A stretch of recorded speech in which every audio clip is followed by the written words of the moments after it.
Welcome to Brothers in the Foyer, a podcast where we create a space of unity, understanding, and inspiration. Join us as we share stories of faith, representation, and the transformative power of Christ in our lives. We love diving into topics that uplift and strengthen faith. I'm here with my brother, Will, and today we're here with another brother, Tyriq Johnson. Growing up in Mississippi, deep in the heart of the Bible Belt, his journey took a surprising turn in attending BYU and coming out here to Utah, where he found himself immersed in a culture very different from the one he grew up in. In this episode, Tyriq opens up about his journey, his conversion to his faith, and the challenges and growth that came from embracing a new environment and the impact of the gospel on his life. Also, we want to give a huge shout out to Serve Clothing. Go to serve.com, serveclothing.com, where what Will got? You see that? Yep. Serve Clothing. It's like Lululemon and Nike Dry Fit had a baby. It's clean. It's sleek. They have dress shirts as well, dress shirts with the vents. So if you got a big back or if you're on your mission, either way, they work really well. Use our code FOYERFAM for a discount in the checkout. All right. So thanks for joining, y'all. Let's get into it. Where are you from and what got you out here in Utah, bro? From Mississippi, the mountains brought me out here. Mountains and basketball. Basketball, okay. But can't forget about Jesus Christ, you know. Yeah. Oh, yeah, everything happens for a reason. Right. So, bro, you lived up in Mississippi. Like, what was that transition? What got you to like, all right, let me see what's going on in Utah? Like, that's a whole different just experience being out down south in the Mississippi, and then you coming up here in the Rockies. Yeah. Like what bro, explain what happened. How did that tell us that process, how that came to be? It happened. It was crazy. So most people don't know. I was born in Chicago. Okay. Spent half of my life in Chicago, then the rest of it up till now in Mississippi. So the transition was crazy. So we don't know BYU like that in the South. Yeah. I will say that. Yeah. So like when I first heard about BYU, we call it backyard university. All right. So it was really like when I first came out here, because I came out here with my AAU coach. Yeah. Because he was like, I know you ain't got nothing to do. I know you're not having practice right now, so just come out to Utah with me. And I was like, all right, cool. I was working the camp, a little basketball camp, and I was like, yo, I like this. Yeah. I like the feeling I get. Yeah. I was getting that same homey feeling. Yeah. And then I got out here and it wasn't so homey the first year I was out here. Really? But the transition's been pretty crazy. That's cool, man. Pretty good. So yeah, AAU coach gets you out here. And how do things work out for wanting to then attend BYU? What made you want to come out here and try to play ball? Honestly, I was like, this ain't SEC, so it wouldn't be a big issue coming to try to play ball. Yeah. But I knew it was like certain standards that had to be upheld. Yeah. And like it was very vaguely explained to me. Yeah. The rules and regulations. Yeah. The honor code. Yeah. So when I first got out here, I was getting looked at because like I got dreadlocks, bro. I'm pretty tall, so it's like, oh yeah, we know where you out here for sure. And I'm like, wait. Football, basketball, track, which one? Exactly, bro. And it don't help that I'm a little bit fast, and they be like, oh yeah, we can see you playing any sport for sure. Yeah. I'm like, well, I don't want to be the guy known for like just playing sports. I want to be known for like, you know, making a difference in the world. Yeah. Like, and that's really what I've been trying to stand for, especially like this past little 8 months that like I really been skyrocketing. So yeah. Yeah, man. I mean, I'm thinking about when we first heard of you. So a lot of people know this, how we all got connected, because this is a long time coming. We've been trying to get you in this seat. You just Mr. Busy. No, it's been on our part, but it's our fault. No, but we've been trying to connect with you to get you in here to kind of talk and hear about your story and everything. But we first saw you on Brother Wilcox's Instagram, he had his arm around you and he was talking about, man, welcome my brother. This is Tyriq. He just joined the church. He just got baptized. And we were like, oh, we got to hit this dude up. We got to see what's up about him. Yeah. Hear about his story and what got him here and how'd he get connected with Brother Wilcox. How'd that happen? How'd y'all get connected? Man, it was a crazy story. So it was just randomly. Yeah. So I didn't even know, honestly, I got a good feeling you're going to watch this. So Brad, like, look, we're great friends now. But at first, I did not know who you was. I didn't know, like he had came to my apartment and left like his book, and he wrote a heartfelt message in it. Really? And like, yeah, you might don't know this, but I carry that book around with me all the time. Wow. So he drops it off. I'm not there. Uh-huh. And so my roommate's like, yo, Ty, like Brad dropped off a book. I was like, who's Brad? Yeah, I was like, who's Brad? And I look at the book, I'm turning, I'm like, ain't no picture. I'm like, who's this guy? I look him up. I'm like, oh. So then I sent him an IG, and I ended up talking to the missionaries, and like I was like, did y'all know about this? They was like, no, we didn't know. Like, so how he found out about me? Yeah. So come to find out, it was through a series of people that he came to like find out. First off, then he asked the missionaries where I lived at, and I was like, I'm from a different part of the United States. You just don't give out information like that. So I ended up hitting him up. He hit me back, and we just became good friends. Like I hit him up. Wow. I'm like, I'm a little lost about some things, and he gives me great advice. And I don't know what I do for you, brother, but I'm so glad to have you in my life, man. That's awesome, man. That's cool. And that sparked a lot of social media attention, right? Man. Like we just wrote a little comments in there just hoping, hey, man, who is this brother? Someone tag him, get us connected. But I just seen all these comments. People are just like, congrats, welcome. We're so happy you decided to take this step. Like, man, it seems like ever since that day, it's just, you're like a local celebrity, it seems like, right? Right. It was crazy. Cause like literally it was the summer semester. Yeah. And as soon as he posted, I didn't know he posted it. This is the crazy thing about it. Somebody, like a group of people, I was walking to his class because I was in his class also. Yeah. So I was walking to his class. Group of people stopped me. They was like, yo, you're Ty. And I was like, who? I'm looking at him. I'm like, do I know y'all? But I kept it, cordial. I was like, yeah. I was like, how y'all doing? And they was like, you friends with Brad Wilcox. I was like, how you know that? Like, and then they was like, we saw you on IG. I was like, what you mean? They showed me the post. I was like, oh, he posted me. And like then I saw y'all come in, and I saw Brothaz, and I was like, oh yeah, let me hit him up. let me hit him up. That's all you need to know, bro. Yeah, literally I saw Brothaz with a Z. I was like, yeah, let me hit him up right quick. Not brothers. Yeah. If it was Brothaz with the ER, I was like, I'll wait a little bit. But I saw Brothaz in the Foyer. I looked at y'all page, I saw what y'all was standing for. I was like, that'd be awesome to get to know them. Yeah, man. Yeah. You definitely in the Foyer, bro. I feel like when we first met you, it was just like, I felt like we just connected, It's just like kindred spirits, Thanks. Oh man, that's cool. So a little bit back up, because I know people kind of want to know who you are and just your background a little bit. Are you just the only son, or you got no siblings? You got 12 of them? Whoa. How's your family? You got a mom, dad, obviously. So just tell us that little dynamic. How's that? Yeah, my Duke's only got 4 kids, 2 older sisters, and I got a younger brother. Okay, so you're the middle child. Yeah, I'm the younger middle child. Middle child. So I had to do stuff to stick out. So like, I was playing sports growing up, played a lot of sports. But we had made this deal because my dad, he's big on like responsibilities and stuff. Yeah, he was always like, job this, job that, but it kind of dialed down as soon as I hit like the high school, and he found out like the level that I was like playing at. Cause funny thing, like I loved football and I loved soccer growing up. Soccer, really? Yeah, exactly. Like that's the one sport I never got to play and I always wanted to. Right. Yeah, people don't know that.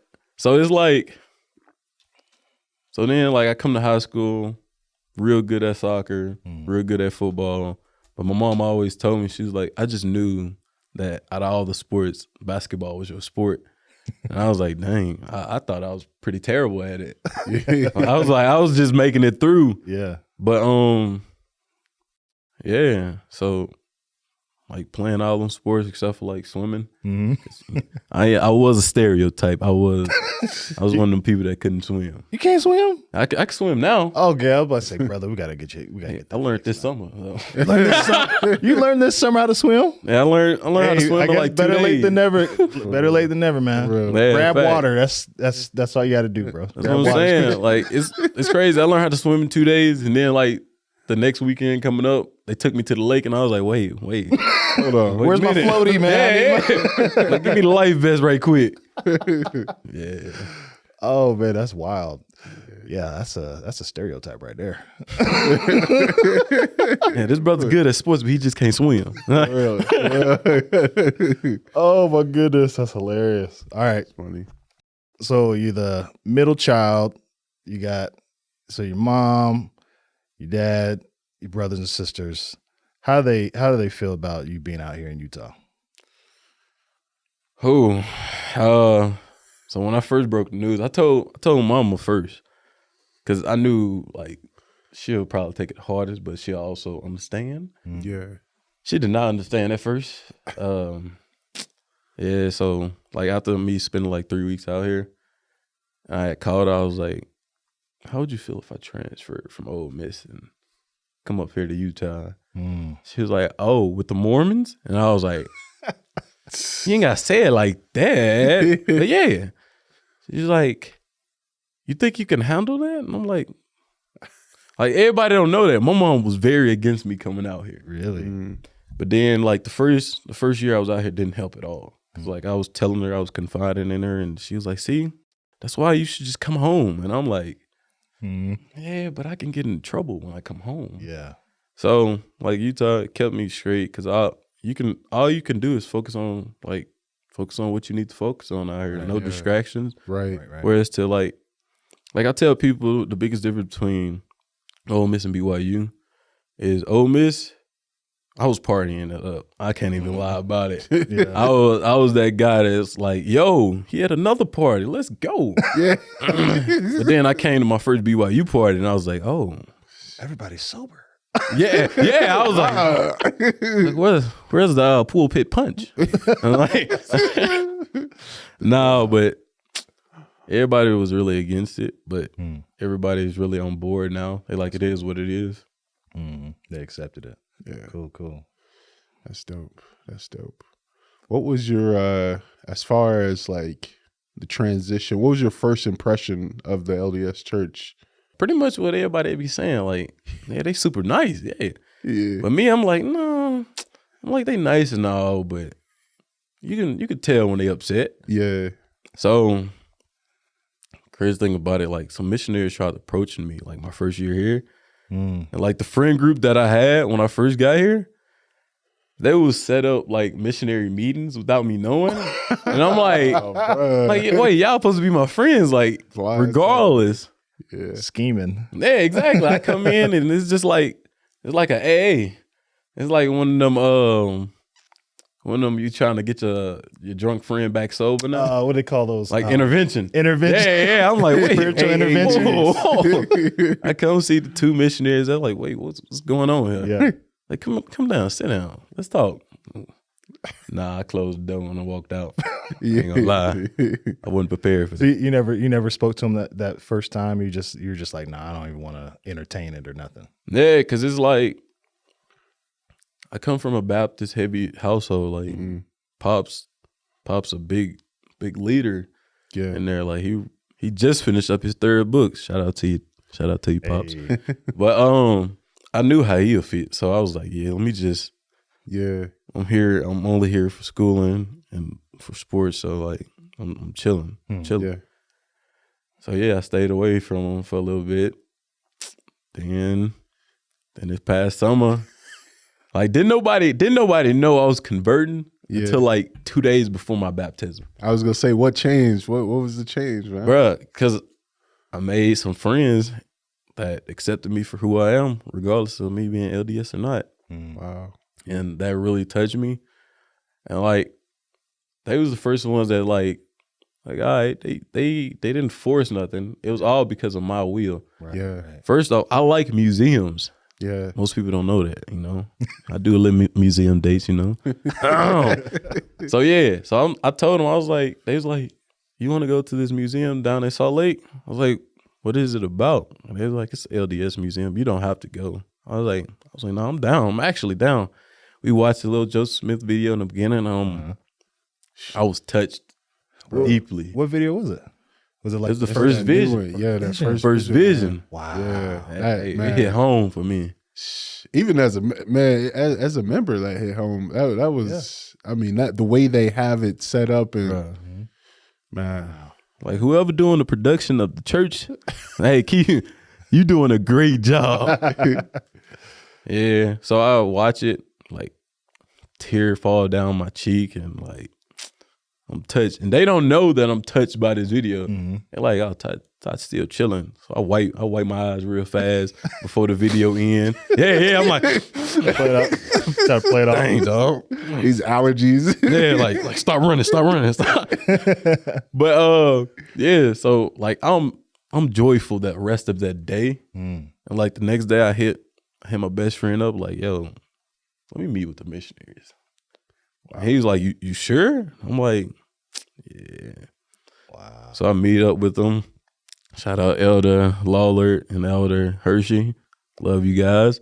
Y'all still was 5 minutes late to the first lesson. Elders, man. If you ain't early, you're late, man. Yeah, we joke about that to this day, but like they the best missionaries in my opinion. Like, Are they still serving right now? Yeah, they still serving right now. Wow.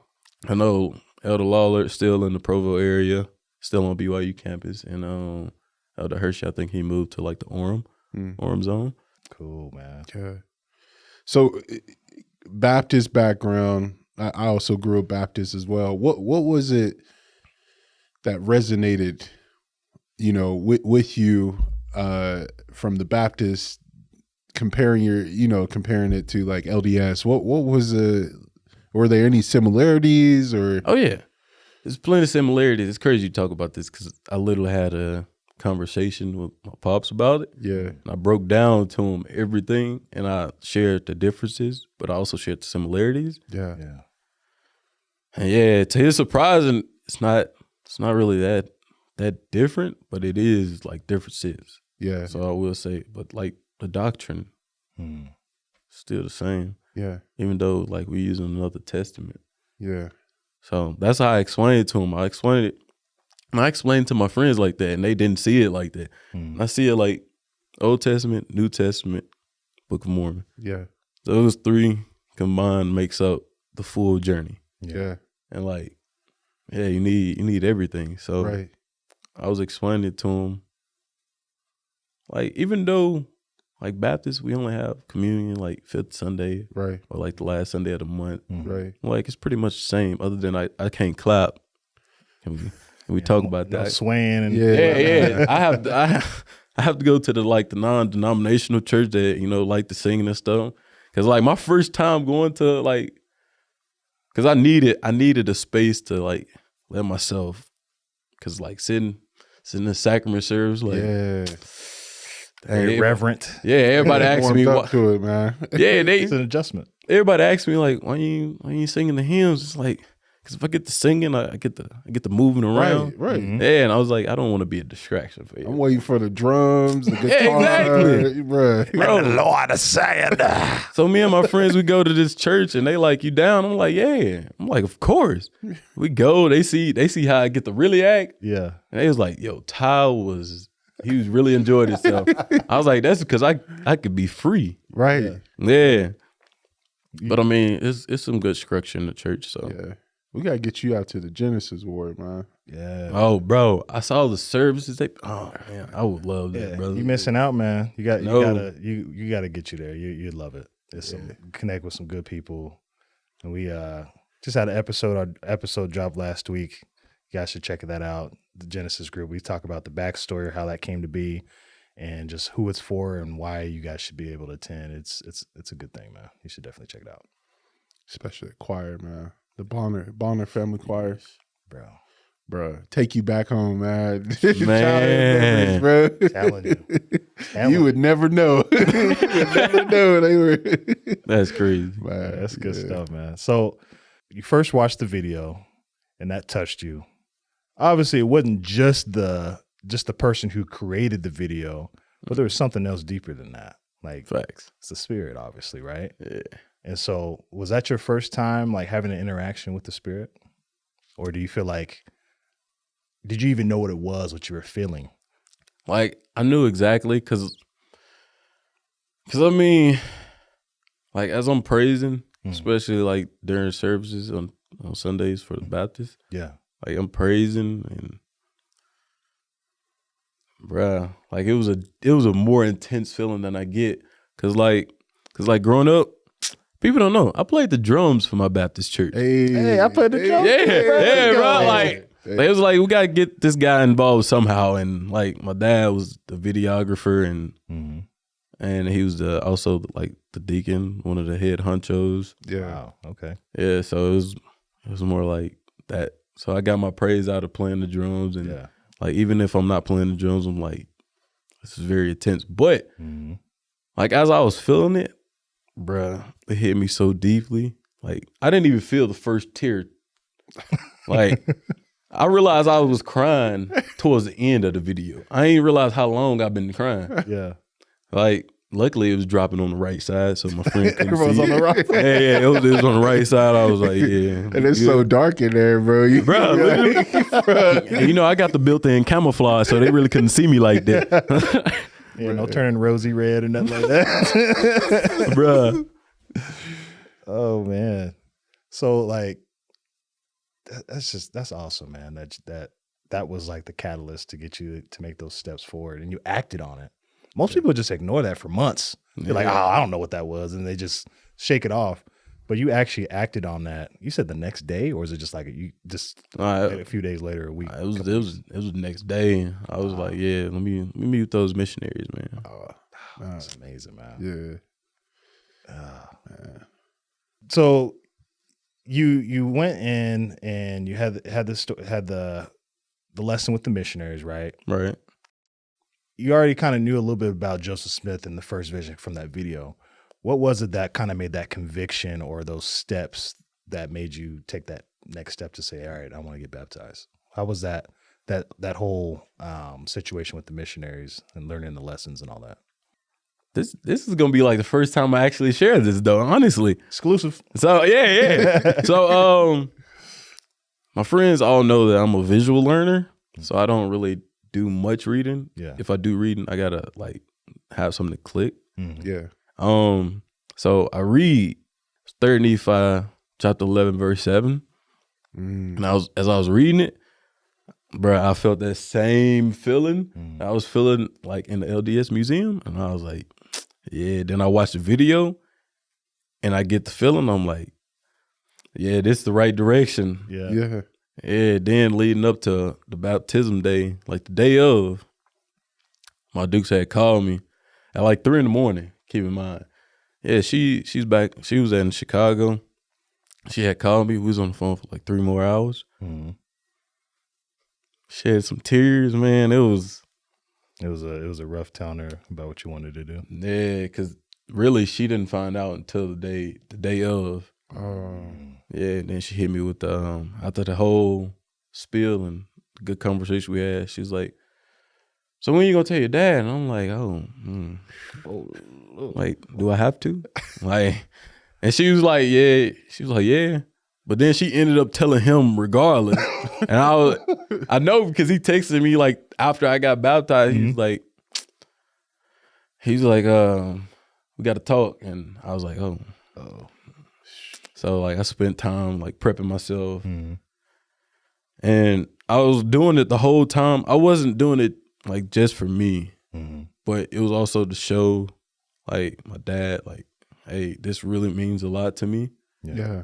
And if I could have your support, then yeah. So after I broke down everything to him, made the comparisons, showed the differences, he said, I respect you, son. And you got my full support based off. He was like, you impressed me just off of the knowledge that you gained in a short period of time. Wow. And bruh, like I never seen him cry. We was on FaceTime while we was doing it. I never seen that man cry a day in my life. Wow. But I saw him shed tears that day. And like that alone showed me, like, it was Heavenly Father, like, Ty, you heading in the right direction. Yeah. Man, I got chills, man. For real. Hey, you better make me cry, I'm bro. trying not to cry right now because it hit me hard. Yeah. Bro. For that, I mean, there's so many people out there who are wanting to join the church and they can't because either their parents won't let them or they get shunned. Literally, they get shut out.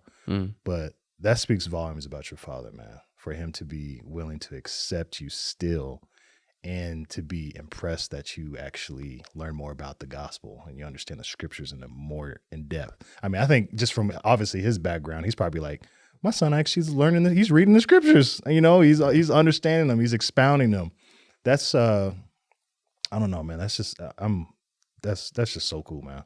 Most families and stories I hear about people converting, it's a big pushback and it's really hard for them to even stay in, you know, and for your family to support you despite maybe not being fully okay with it or whatever, but still supporting you and loving you despite that. That's amazing, man. Shout out to your parents, man. Yeah, we going to church when I get there. Yeah, yeah. Okay. They was like, it's like, do you mind if we come to a service with you? I was like, for real? And my dad was like, yeah. And I was like, it's a second hour if you want to like learn about the teaching. And he was like, I would love that. And I was like, oh, that's awesome, man. Dude, planting seeds, man. That's cool. Hey, man. And that's the beauty of it about the gospel is that we're not trying to take away the truths that people have already learned. We're just adding on to it. You know, it's just another testament. It's another thing that's testifying to Jesus Christ. Right. You know, I think that's the biggest thing is like, I felt like I couldn't learn more about the gospel if I didn't have this gospel. You know, it just expands a lot of those things that the world is trying to figure out for the last century, you know, questions of the soul, stuff that's super simple to us. That's primary answers, but it's stuff people have been looking for the whole life, you know? And so that's amazing, bro. Man. That's awesome. Yeah, that is amazing, especially coming from the Black community. You know, it's really hard. Like those big decisions where you got to talk to your mom, your pops, man. It's hard, and especially trying to get their support on it. And like Andrew was saying, the transition, man, like coming from the Baptist church to where we are now, like it was easy for me to be like, okay, like this makes sense. Like I'm understanding Jesus Christ on a deeper level. Right. I'm understanding Heavenly Father's plan on a deeper level. And so it just adds to it, you know, and makes it a little bit more clear instead of a little blurry. So. Definitely. There's a point I wanted to hit on that I forgot about. You said the reason why it kind of helped in your conversion is because people stopped putting it in your face. Yeah. They weren't trying to pressure you. They were just being friends and being genuine, right? Exactly. How do you think that can help other people? I mean, what would you say for those who are friends with someone who's not a member? What do you think what would you want to tell them that's like, hey, this is what you should do for someone who's not a part of the church, but you want them to? What is the best way they should approach them? It just, you just let go and let God at that point.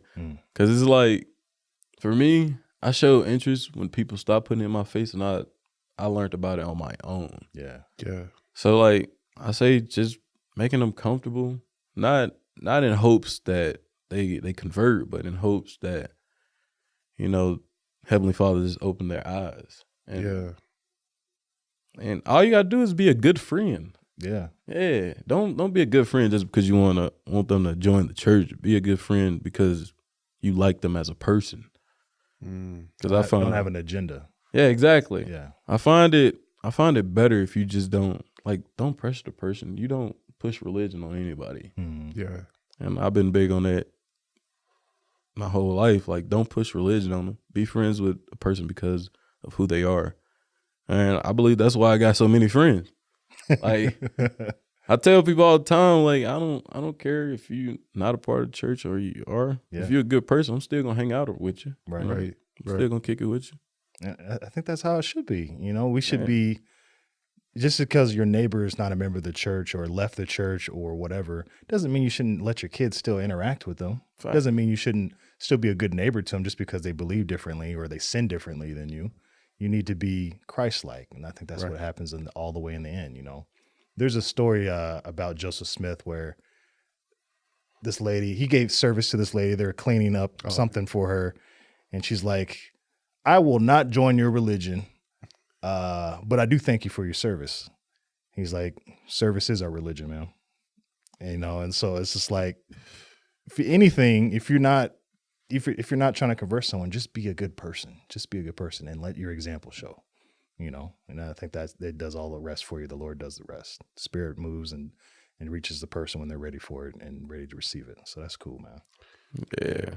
It's so important, man. It's so important to be Christ-like, and because that's what Jesus Christ did when he was on earth. He hung out with everybody. He was with the sinners, the saints. He was with everybody, regardless of their background or who they were. I think that's something that most of the members here struggle with, you know, but hey, we all trying to improve. But as far as like your faith, how has that been deepened, and since joining the church, how have you maintained that or strengthened that? So all enough, I do keep all the covenants and commandments. But it's like I'm not going about it as a happy-go-lucky. Yeah. It's like I'm me 100% of the time. Yeah. Like it's no, okay, let me be this tie for this amount of time because I'm around the people of the church. Yeah. Like, no, I'm tired. Like my hair's still gonna be down. Like I'm still gonna be walking the same, interacting with people the same. Mm-hmm. I'm just authentic. Yeah. Yeah. In every way. And I feel like that helps out a lot, just being comfortable enough to be your own self. Yeah. I feel like that helped me out so much. And like, of course my friends out there, like they made me comfortable enough to like for me to be myself. That's important, man. That's important. That's important, bro. I feel like it's very easy for us to become like chameleons when you stand out. You know, we're in Utah, we stand out, so we want to kind of conform to what's normal, so you don't bring more attention to yourselves. But I mean, we just gonna bring attention to ourselves regardless, just because of who we are, what we look like, you know, out here. But you being able to feel comfortable and your friends providing a space for you to be able to do that and to accept you for who you are, that speaks volumes, man. Shout out to those people. For real. Yeah. Be more like that. Do Real that. ones, that is important. Yeah. Accept people for who they are, and the Lord will take care of the rest, you know. That's simple, man. Yeah, that's awesome, bro. So your friends were shocked a little bit maybe, or they were surprised when you joined the church or when they heard about you wanting to take those steps forward. How's the support been since you've joined the church? The support was crazy, like leading up to it, and then for like 2 weeks, well, like a little month afterwards, it was still crazy. But then I felt a little differently because of the, member high. So like at my baptism, it was a lot of people. I wasn't expecting that many people to show up. Yeah, but that showed up, and like out of all of those people that showed up, to this day, it's only like a handful that I still communicate with, that I still talk to. And I was looking at the aspect of it, like, I see why people join and leave though. Because it's like, okay, we're happy for you to be here. Then like 2 months after, it's like, okay, you good. Yeah. We'll see you. We'll see you when we see you. Like, it was like a dagger in the face, kind of. Yeah. And like it was a little sore spot, but then that's what also made me comfortable with just being myself. I was like, if they just gonna drop you after that, you might as well be yourself regardless. So after I started, getting comfortable, like people start showing up. The good people. That's a big significant thing. I mean, that you pointed out there is that we get so hyped around helping people wanting to join the church, but we're not there to kind of help them stay in the church, you know? Yeah. And so what do you think is something that for members of the church, what they should do for those who are just joining the church? What is something that you think would help them, or what would you want to tell them?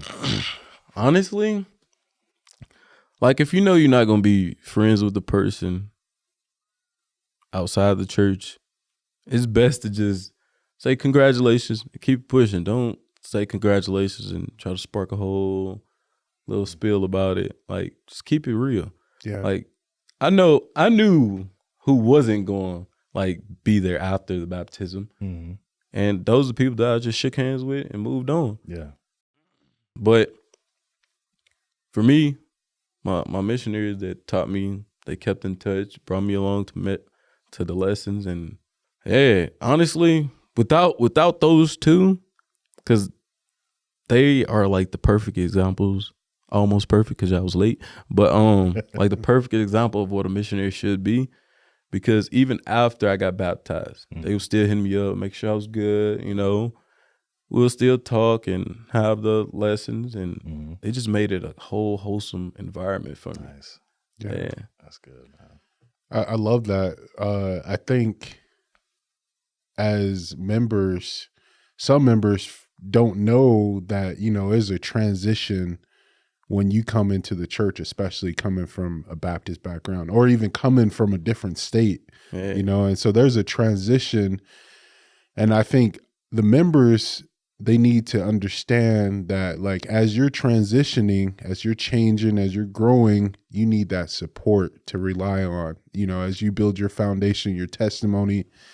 And so I'm glad we've been able to connect with you, because it keeps us on our toes, you know, and helps us to realize, like, okay, like our brother Ty, he needs some help. He needs some support right now, you know, as you transition. And so I think it's so important, you know, to have that support during this time period, because you need to continue to grow. You know, we can't have you stalling out or stopping, you know, because there's so much stuff to embrace, and it can be overwhelming. It can be discouraging at times, but you got to keep going. So, yeah, I think that's the biggest thing about when you join the church. We're always going to have that high, you know, that, oh man, I feel the Spirit. This was such great. This is such just a huge experience for me. But you got to think about what you're going to be like a year from now, 5 years from now.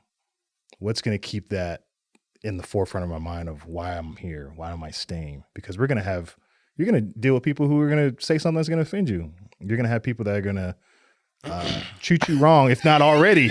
It's crazy. It's crazy you say that, bro. Because it's like, all right, this is kind of another exclusive right here. So I've been struggling with, because the common question I've been getting so far is, are you going to serve a mission? And I'm like, I would love to.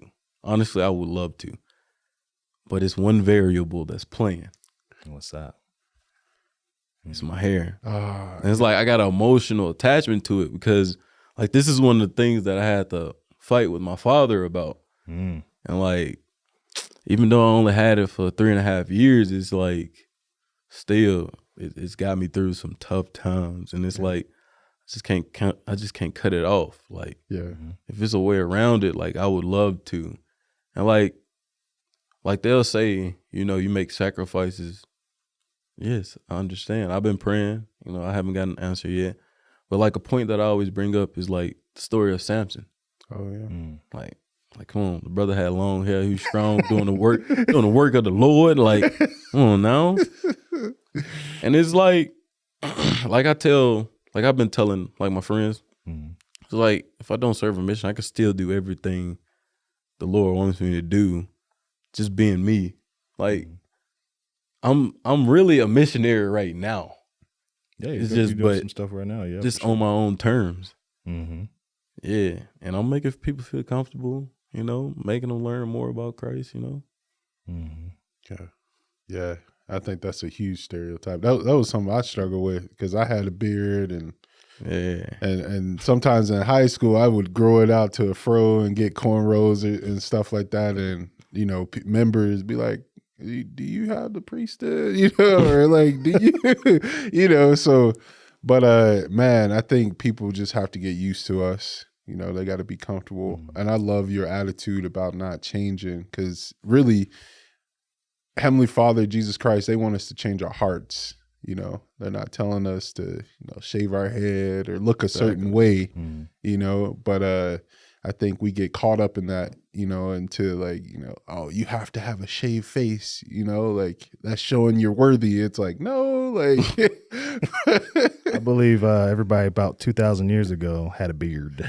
Yeah, exactly. And it was like that's been one of the points of like me making friends and stuff. So it's like I've been able to tell who's really a friend and who's not. Because I mean, I had one friend who was like, "Hey, Ty, it's just hair," and I'm like, "It's not just hair to me."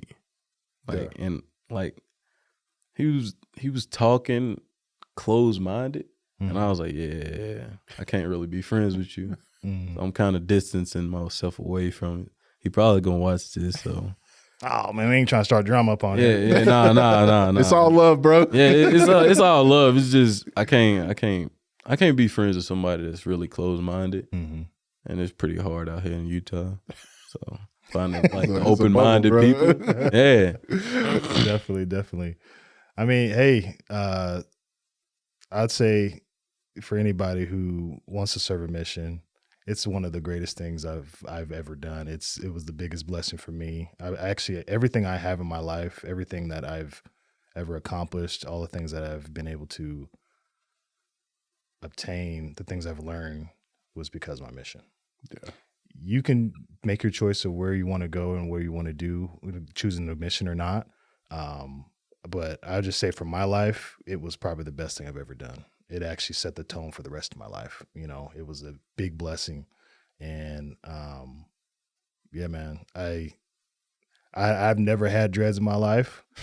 I actually thought about it, especially during like the hyphy movement with bro, plan on growing some. No, but I thought about it at one time. And so I don't have a connection with it as like how you do, but I feel you. It's probably really hard. I'm gonna tell you why I got a deep connection with it. So, like growing up, I was the kid with the shaved head. Everyone's smacking your head with the clean. Yeah, I had to start defending myself because people just come and just Mr. Clean. But so yeah, when I finally got the chance to grow my hair out, I took it as a fro first, and then like honestly, my dreads happened on accident. Cause I had got 2-strand twists, and I was washing my hair constantly, and like they just started like attaching on their own, and I was like, oh, well, I got dreads now, so cool. I guess I'm gonna keep this going. Yeah. So yeah, and plus my pops cut my hair, so it's like as long as you under my roof, you finna get whatever haircut I feel like. Yeah. And for him to let me just grow my hair out, cause at first when I first had the dreads, he was like, you sure you don't want to cut them off? Like every haircut, he just like, sure. Like what if I accidentally just, you know, I'm like, come on, please don't. Yeah. I think that's where that emotional attachment came from, because that was like me and his bonding time. When he cut my hair, we just talk about school, talk about life, and we'll talk about my future. And he was one of those people that just he kept me on the straight and narrow path. Honestly, it's cool, man. Yeah, that's definitely some deep connection there. Man, so you had this opportunity now being in the church. What's it been, 9 months? Since I joined church, it's only been 4 months. 4 months? Oh man, 4 months. That's what I'm saying. Time's been longer than that, bro. It's like when people meet me, they either think I'm not a part of the church or I've been a member longer than I have. And when they find out that I'm a recent convert, they like, dang, that's crazy. I'm impressed, and I'm like, don't be impressed with me. Just be impressed with what the Lord can do. Like, right. And I think it also helped for your father having a background in the gospel as well. So that kind of gave you a great foundation to build upon. Oh yeah, facts. Yeah. Shout out to Pops for all them long nights that he made me just study. Was that like actually did that make it easier for your conversion and being able to have a background, like a Christian background of the scriptures in the Bible, or was it like, a combat where you're like, well, this is what I've been taught, and then you guys are saying this, or was it did it just kind of gel together, make sense? No, it all correlated together because like as I was getting taught and I was listening to the stories, I was like, that sounds very familiar. And I go back in the Bible and just look at it. I'm like, yo, these stories are very similar. And I was like, it's just different people. But I was like, it's a different time period. So the Lord's still working in different time periods. So I'm like, this ain't really different. Too much different. Yeah. Like the doctrine. And that's why like people will say like the church is true, but I stand on like the doctrine is true. Yeah. Like, bro. The church got a lot of imperfect people. Yeah. If you're saying that the church is true, then you're saying that everybody who is in it is perfect and does not make mistakes. But the doctrine is incorruptible. It's true. It's pure. Yeah. Pure. Yeah. There ain't no ifs, ands, buts about it. You know what I'm saying? Exactly. Yeah. Love that. Yeah. So you've been a member of the church now for 4 months. There's other people that are going to be joining the church as well. Probably potentially it could help because of this video. Who knows what seeds you're dropping just because of you speaking. What would you want to tell those other, even young black men, or even those just other people who are discovering about the church? What would you want to tell them about it? About taking lessons with the missionaries or meeting people who are members of the church? What would you want to? Do what makes you feel comfortable, and if you get a sign, please go with it. Don't hesitate about it, because like the Lord can show you a couple signs in ways that you never seen before. Just being open minded, that will help out so much. Yeah, like and being open minded will also help you being comfortable, especially with people that might not like the decisions you make. So just be true to you. The Lord can work with that. Yeah. Yeah. That's a good point, man. I think so many of us, even if you are a member of the church all your life, it's very easy to be closed-minded, even just to learning about the gospel you've been raised up in, understanding, and even people who are outside of our church, being able to be understanding, have open mind to hearing them out and understanding what their needs are and just helping them learn more about us and vice versa. So yeah, I love that, man. What do you think it would be?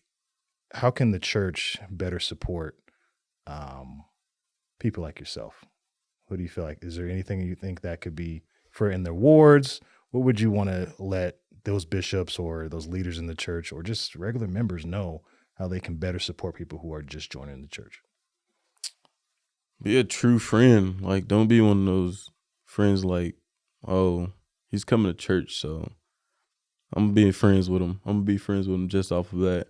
Like, no, get to actually know the person. Like, that's why I like the first ward that I was in, but I like the ward that I'm in, the YSA much more now that I'm in. Because the first one, it was like, yeah, they was friends with me, but they was only friends with me because I'm a recent convert. But these friends that I got now in my new ward, it's like, every time they see me, they're like, yo, Ty, we can say nothing about the Book of Mormon, or like, we don't have to say nothing about Jesus. We just talk regular and just chill. And like that made it so much comfortable. Just surround the new members with some good friends and watch how they grow within themselves and within the church. Yeah, that's a good point, man. I love that. Because there is a transition, man. There is a transition. I think, like, not only do you have, like, you're coming into this new church and you're learning new things, but you also have Black culture, which there's not a lot of that out here, and so it makes it harder to make that transition. So if people could open their eyes and, man, just be themselves, act normal, like, yeah. That's all it is. Just be yourself. That's all it is. It's that simple, right? Yeah. It's usually pretty simple. We just make it complex, every single time. Just being yourself will make life much more easier, man. Definitely. Yeah. Just before we end, is there anything that you would want to let our viewers know? I will say one thing that I noticed that I do a little differently is I do read the Book of Mormon, but it's like a 70-30 split. Like 70% of the Bible 30% of the Book of Mormon. And I do that because even though it's another testament, we kind of treat it like at times we treat it like it's the only book out there. Mm-hmm. So it was my turn to teach Elders Quorum. And I was like, I'm not finna use the Book of Mormon and I'm finna see how this class reacts. Mm-hmm. And I didn't use the Book of Mormon, and everybody was saying that's the best class that they had so far. They want me to teach again. And all I taught was about Saul's conversion. Mm-hmm. And that's it. And I related it to their mission and about the new members. Yeah, bro. It's just I feel like it hits harder when you could do things to make people feel comfortable. And I feel like using the Bible, and even if it's a 50-50 split, using the Bible and the Book of Mormon, it really grabs people's attention. Right.